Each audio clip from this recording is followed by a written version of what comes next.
But that's the dream, isn't it? That's what you want. Yeah. But what's the practical solution for a company like Ryanair who's looking for pilots? Pilots, very important job. We all want the best pilot possible flying us in the air, don't we? It's a very important job. If there aren't enough women pilots out there, what should they be doing about it? Should they recruit poorer pilots just because they're women? You can see how it could be tough to make those kind of decisions. Well, I think you hit on quite an interesting thing, which is that if women or girls feel that certain occupations are not for them, I think we've got a job both in education and in role models that we have. For example, we've got the second now female Prime Minister in actually showing girls and women that they can do those jobs and that they can get to the top in those jobs.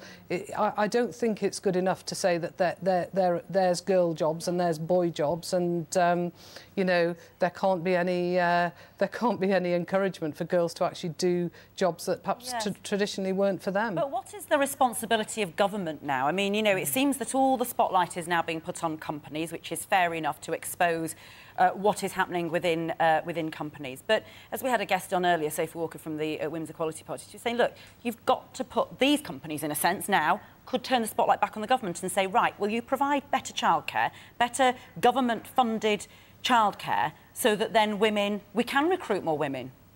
Well, of course, we do provide 30 hours free childcare. But not very many nurseries can necessarily afford that. We've done that story many times on this programme. So many nurseries can't afford to offer that. I mean, it's out there as an idea. It doesn't always work. Well, it's not just out there as an idea. Many women are actually availing of the 30 hours free childcare a week. And, of course, the gender pay gap is coming down, the trajectory is coming downwards, and that's a very good thing. I think in all sorts of ways we've got to encourage women to be able to get as far as they want to go in their career, and that actually starts from school, and the government are putting everything in place. Flexible working is another thing for women to be able to... You're deflecting from the childcare issue, aren't you? You're then again talking about women's own I'm ambitions. not deflecting. The government has put in this 30 hours free childcare a week, and it's something that governments before had not done. So you think that's enough? Well, I think it's every single aspect of what we're doing is one step along the way towards women feeling not only that they can play their part in the workforce, but that they can go back, perhaps after having children.